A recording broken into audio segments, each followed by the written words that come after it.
Hello friends, आपको आपके अपने चैनल गुरुकुल बेसिक एकेडमी में आपका स्वागत है। जैसा कि फ्रेंड आप जानते हैं कि इस टाइम आपके लिए जो क्लास रहती है हमारी वो ज्योग्राफी के जो स्टैटिक पोर्शन जितना भी स्टैटिक से बनता था वो हम करवा रहे हैं आपको।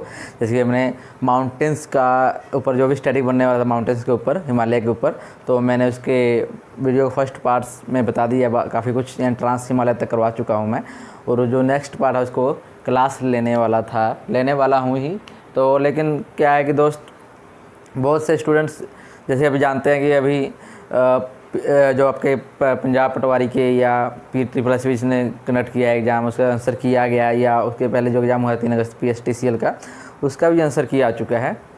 तो वैसे तो देखो दोस्तों, मैं इसके ऊपर तो वैसे वीडियो बनाने वाला था नहीं, लेकिन बहुत से मेरे स्टूडेंट्स हैं, इनका व्हाट्सअप पे, मेरे फेसबुक पर और इंस्टाग्राम पर, जहाँ से मेरे साथ वो अटैच हैं, मेरे सोशल मीडिया पर मुझे फॉलो करते हैं या मेरे साथ अटैच हैं, उनसे कांटेक्ट है, तो वहाँ पर सभी का मैसेज आ रहा था कि सर PSSB ने, यानी जो PSSB बोर्ड है, और उन्होंने उनके साथ फ्रॉड किया है, और PSTCL जो एग्ज़ाम हुआ उसमें भी उनके साथ काफ़ी कुछ फ्रॉड हुआ है। तो उसी को लेकर है। देखो कि अभी जानते हैं कि परसों ही आंसर किया आया था PSSB का पटवारी वाला। उसमें आपने देखा होगा कि देखिए, इतना इजी एग्ज़ाम होने के बावजूद, इतना आसान एग्ज़ाम था, बहुत अच्छा, और बहुत ही मेरे जो स्टूडेंट्स थे ऑफलाइन क्लास के हों या ऑनलाइन क्लासेस के जो थे, वो सभी का एग्ज़ाम, उनका कमेंट आया कि बहुत अच्छा एग्ज़ाम गया, बहुत अच्छा एग्ज़ाम गया, बहुत खुश भी थे।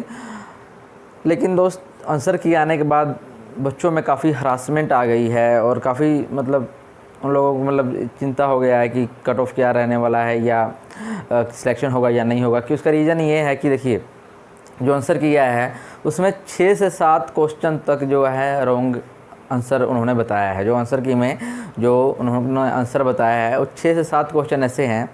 देखिए, जो 6 से 7 क्वेश्चन ऐसे हैं जिसका आंसर ही रॉन्ग दिया है। आंसर क्या किया है उन्होंने? रॉन्ग दिया है, गलत दिया हुआ है। बहुत ईजी एग्ज़ाम था। देखिए, बहुत इजी क्वेश्चन है, ऐसे भी नहीं कि आपने कोई एग्ज़ाम, देखिए एक तो होता है कि PSSB एग्ज़ाम कंडक्ट कर रही है तो टफ़ एग्ज़ाम कर रही होती कंडक्ट, तो होता है कि चलिए आप टफ़ एग्ज़ाम में हमसे भी गलती होती है, चलो आपसे भी गलती होती है, मान सकते हैं।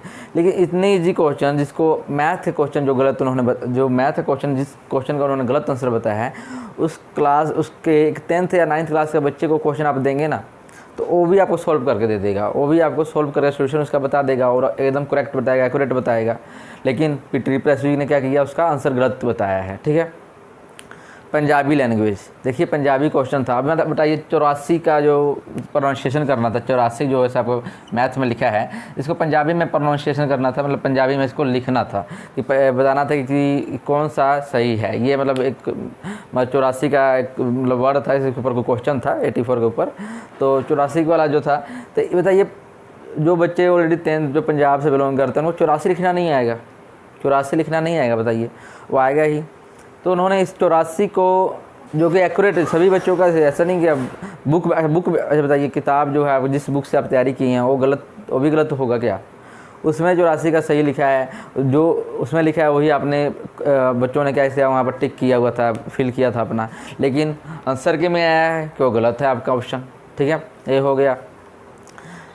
बच्चों को साइंस के क्वेश्चन नहीं आते हैं। देखो, PSSB के अगर आप बात करें, उनके अकॉर्डिंगली आप चलें, तो उनका कहता है कि बच्चों को 8-9 का साइंस का क्वेश्चन होता है वो नहीं आता है। आज के टाइम में ना, छोटे से छोटे बच्चों को आप पूछ लीजिएगा ग्रीन हाउस गैसेस कौन से हैं, तो आपको ईजिली बता देगा बच्चा, बहुत ईजी से बता देगा कौन कौन से गैसें होती हैं। पूछा था कि ग्रीन हाउस गैसेज जो होते हैं, ग्रीन हाउस गैस, तो वो बताइए कि कौन सी भी जो आपका मेन गैस है, नहीं है, ये क्वेश्चन था। बच्चों ने सही आंसर बताया है। PSSB बोर्ड ने जो आंसर बताया है उसका, वो भी उसका आंसर गलत बताया। मतलब ऐसे इसी टाइप के बहुत ऐसे इजी क्वेश्चन थे। एग्रीकल्चर में था, कंप्यूटर में क्वेश्चन ऐसे थे, मतलब बहुत ईजी से क्वेश्चन थे जिनको आंसर एक मतलब छोटे से बच्चा बता दे, जो 8-9 में पढ़ता है, क्योंकि 8-9 का सिलेबस ही था, तो 8-9 में जो बच्चा पढ़ता है वो ईजिली बता देगा। लेकिन क्या हुआ, PSSB बोर्ड ने क्या किया है, गलत कर दिया है, आंसर वो गलत बता दिया है। वो तो ठीक है, चलिए आप गलत कर दिए, आपसे गलती हो गई। मान लीजिए कि आप कोई भी एग्ज़ाम कंडक्ट कर रहा है, गलतियाँ हो जाती हैं। 120 क्वेश्चन थे, 120 क्वेश्चन में गलती हो जाती है, चलो आंसर की बनाने मान लेता हूँ, आपकी बात से मैं मान लेता हूँ कि आप गलती कर सकते हैं। कोई बात नहीं। मैटर क्या करता है कि आपने कहा कि आप इस क्वेश्चन पर ऑब्जेक्शन कर सकते हैं। P+V ने बच्चों से कहा कि अगर आपका जो आंसर सही लग रहा था आप किस पर क्या कर सकते हैं, ऑब्जेक्शन कर सकते हैं, ऑब्जेक्शन कर सकते हैं। बट क्या दिक्कत क्या है इसमें ऑब्जेक्शन करने में? पहली बात, फॉर्म फिल हुए तो आप 1,000 रुपये बच्चों से फ़ीस ले लेते हैं। फॉर्म फिल होते हैं आई थिंक मतलब इसके अराउंड ही 50 या 500 से ऊपर और 1000 के बीच में ही फ़ीस होता है पंजाब के तकरीबन एग्ज़ामों का।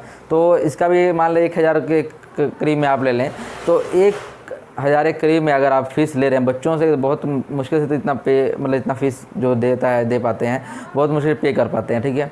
ऊपर से आप सेंटर बनाते हैं, इतना दूर सेंटर आपका बनाते हैं जो मतलब आपके घर से 100 किलोमीटर 150 किलोमीटर दूर, जहाँ आने जाने से का भी जो आपका फेयर लगता है, किराया लग जाता है, वो 500 के करीब में लग जाता है। इतना दूर आप सेंटर बना देते हो ऊपर से, ठीक है। आपको तो मतलब P+V वालों को तो शर्म आनी चाहिए, इस बात की शर्म आनी चाहिए कि अगर एक तो आपके पास सिस्टमेटिकली सिस्टम नहीं था कि आप एग्ज़ाम कैसे कंडक्ट करें।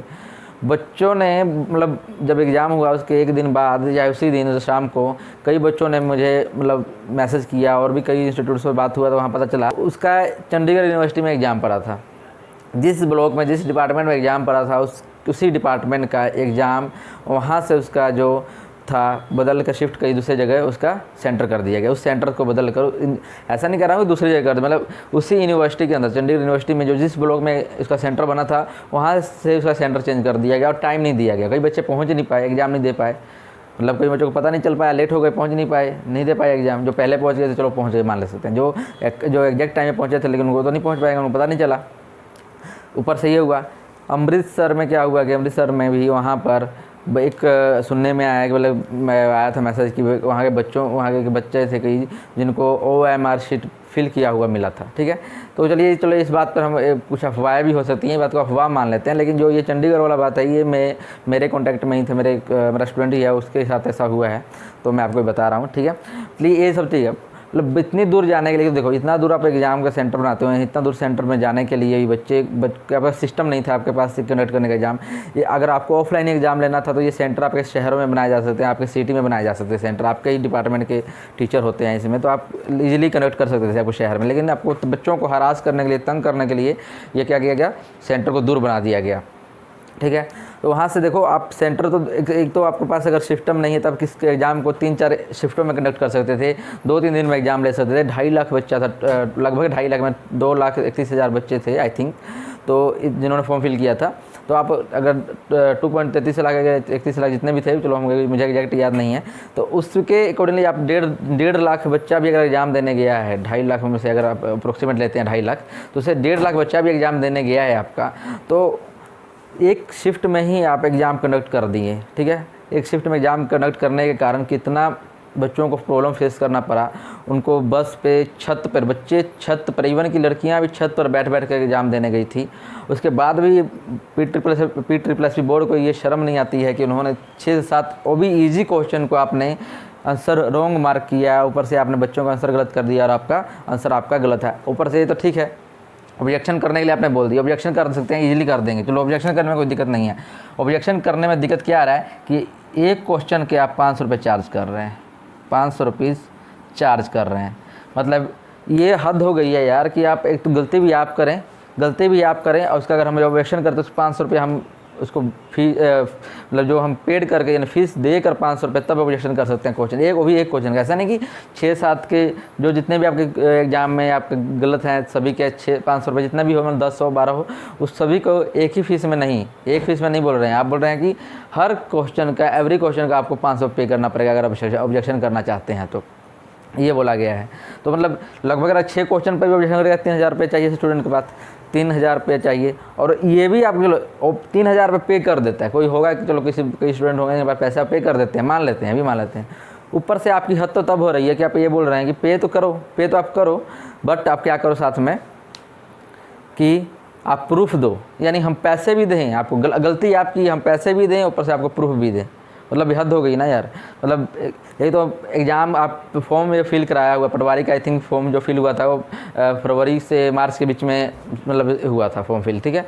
उसका फॉर्म फिल हुआ मतलब फरवरी के आसपास फॉर्म फिल होने के बाद आप एग्ज़ाम करें 6-7 महीने, मतलब मई का जो एग्ज़ाम होने वाला था, मई में एग्ज़ाम होने वाला एग्ज़ाम को आप 2-3 महीने लेट एग्ज़ाम करते हैं। एग्ज़ाम भी आप करते हैं तो आप बच्चों को हरास करते हैं, ऊपर से देखो ऐसा नहीं कि एग्ज़ाम आपने आसानी से ले लिया, आपने एग्ज़ाम आपको पहले कंपेन किया, हम लोगों ने बहुत से टीचरों ने मिलके, बच्चों ने मिलके इसके खिलाफ कंपेन किया था, तब आपने एग्ज़ाम कंडक्ट किया है। एग्ज़ाम कंडक्ट करने के बाद भी आप इतने दूर सेंटर देते हैं बच्चे को हरास करने के लिए, उनको सताने के लिए आपने दूर सेंटर देते हैं, बच्चे मुश्किल से वहाँ पहुँचते हैं। और कई तो बच्चों का शिफ्ट मतलब टाइम्स पर नहीं पहुँच पाते हैं। कई सेंटर तो ऐसे आपने दिए हुए थे गांव वगैरह में, यानी विलेज वगैरह में आपने सेंटर दे दिए थे जहां बच्चे पहुंचे भी तो लेट पहुंचे, वहां से उनको एंट्री नहीं मिला। और जो बच्चे वहां पहुंचे हुए थे वहां पर उनके सामान वगैरह, जो मान लो कोई इतना दूर सेंटर जाएगा तो सामान तो लेके जाएगा कि बैग वगैरह कैरी करेगा अपने साथ, तो बैग को रखने के लिए आपने सुविधा नहीं दी, वहाँ पर कोई भी सुविधा मतलब अवेलेबल नहीं था वहाँ पर कि आप बच्चे वहाँ पर अपना जमा करा सके, बैग जमा करा, मोबाइल जमा करा सकें या कुछ भी उनके साथ इलेक्ट्रॉनिक सामान जमा करा सकें। ऐसा आपने कोई सुविधा नहीं दी, ऐसे ऐसे अपने सेंटर बनाए थे, इतने घटिया अपने सेंटर बनाए थे। तो चलिए उसके बाद इतना फीस आप ले रहे हैं, आपको शर्म आनी चाहिए। देखो बच्चे हरास होते हैं, बहुत मुश्किल से पढ़ते हैं, गरीब फैमिली से बच्चे हैं। घर घर रोज़गार आप देने के जो आपकी गवर्नमेंट यहाँ पंजाब गवर्नमेंट है, घर घर रोज़गार देने के तहत वैकेंसी निकालती है। अभी वैकेंसी कितनी निकालती है, मतलब PSTCL के वैकेंसी निकालती है तो उसमें क्या निकालती है 140 के करीब वैकेंसी, मतलब 2 लाख बच्चा 140 के लिए अप्लाई करे। 1100 वैकेंसी निकालते हैं पटवारी, तो 2 लाख बच्चा इसके लिए अप्लाई करे। SI की वैकेंसी निकालते हैं तो 2.5 लाख 3 लाख बच्चा वहाँ अप्लाई करे। मतलब वैकेंसी आप निकालते हैं, गिने चुने रखने हैं, गिने चुने लोग, ठीक है, गिने चुने लोग रखेंगे, ज़्यादातर आपके ही आदमी होंगे उसमें। और क्या आप एग्ज़ाम ले रहे हैं तो क्या आपकी ट्रांसपेरेंसी है एग्ज़ाम में? ट्रांसपेरेंसी आप एग्ज़ाम में है नहीं है। आप अपने ही आदमी वहाँ रख देंगे, कोई ना कोई सिस्टम लगा के। बच्चों को तो एग्ज़ाम बस फॉर्मेलिटी कर रहा है, बच्चा वहाँ जाने जा रहा है एग्ज़ाम, बच्चों के पैसे मार के आप लोग रख लेते हैं। ऊपर से तो आपकी हद हो गई है कि आप बच्चों को 18 महीने का प्रोविज़न पीरियड होता है, उसमें आप 5,000 रुपये उसको सैलरी देंगे। 5,000 सैलरी के लिए PhD तक क्वालिफिकेशन। इतनी बेरोज़गारी है पंजाब में कि 5,000 सैलरी को पाने के लिए बच्चा तैयारी कर रहा है, इस पटवारी की तैयारी कर रहा है। जो PhD किया हुआ है, MSc किया हुआ, नेट क्वालिफाइड स्टूडेंट है, वो सब फॉर्म फिल किए हुए हैं पटवारी का 5,000 सैलरी। फिर भी आपकी इतनी मतलब आपकी तो निर्जलता, इतनी मतलब आपकी हद हो गई है कि आप क्वेश्चन गलत कर दें। PhD, ये तो चलो पटवारी की बात हो गई, ठीक है, ये पटवारी की बात हो गई। PSTCL की देख लेते हैं। PSTCL में इसमें भी आपने 5 से 6 क्वेश्चन आपने गलत किए हैं, 5 से 6 क्वेश्चन आपने गलत कर दिए हैं।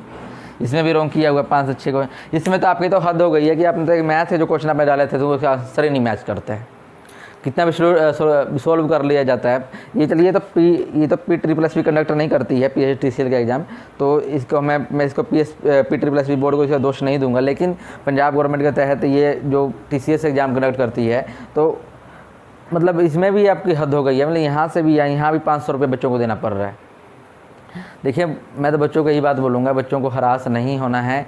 ये आप भूल जाएं कि अगर आप जॉब की तैयारी कर रहे हैं तो आपको जॉब आसानी से मिलने वाली है पंजाब में। इसके लिए आपको एक लंबा प्रोसेस चलाना पड़ेगा, कंपेन करना पड़ेगा। मैं सभी टीचर से, सभी स्टूडेंट से निवेदन करना चाहूँगा, उनसे रिक्वेस्ट करना चाहूँगा कि वो इस कैंपेन में शामिल हो और इनके खिलाफ़ PTPSB मेल पर जाएँ और उनको ऑब्जेक्शन पे ऑब्जेक्ट करें, ठीक है, और इनके खिलाफ़ बातें बोलें, ठीक है। और अगर आपको ये वीडियो शेयर करनी है तो प्लीज़ दोस्तों वीडियो अपने ये शेयर करें, अपने फैमिली वालों को शेयर करें, अपने जो पेरेंट्स हैं उनको शेयर करें, अपने जो रिलेटिव आपके वहाँ शेयर करें। क्योंकि रिलेटिव ही होते हैं, पड़ोसी होते हैं जो पता क्या बोलते रहते हैं, और बेटे नौकरी हुआ कि नहीं हुआ, जॉब हुई कि नहीं हुई, बार बार पूछते रहते हैं, बच्चों को हरास करते रहते हैं। तो उन्हें बोलो कि हम तो तैयारी कर रहे हैं, अच्छे से तैयारी कर रहे हैं, बढ़िया तैयारी कर रहे हैं, एग्ज़ाम भी दे रहे हैं, ठीक है, हम लग भी रहे क्वालिफाई कर लेंगे एग्ज़ाम हम। बट क्या हो रहा है देख लीजिए आपके सामने। PSSB क्या कर रही है, जो भी आप एग्ज़ाम दे रहे हैं तो क्या आपके साथ एग्ज़ाम में क्या धांधली हो रहा है। एग्ज़ाम तो PCS का पंजाब PCS भी एग्ज़ाम PPSC भी करती है कंडक्ट, वहाँ पर ऑब्जेक्ट करने का कोई फीस नहीं होता। लेकिन PSSB की तो मतलब शर्म आनी चाहिए कि वो गलती भी कर रही है और पैसे भी चार्ज कर रही है। तो बच्चों को मैं एक बात बोलूँगा कि बच्चे हरासमेंट नहीं होए, बस इसके खिलाफ़ कंप्लेन करें और ठीक है कैंपेन चलाएँ। तो सभी टीचर जितने भी हमारे यूट्यूब पर टीचर हैं, सभी जो टीचर लोग से मेरा भी रिक्वेस्ट है कि वो सभी एकजुट होकर इसके खिलाफ आवाज़ उठाएं, ठीक है फ्रेंड। तो चलिए थैंक यू और बेस्ट ऑफ लक आपके नेक्स्ट फ्यूचर के लिए। थैंक यू दोस्तों।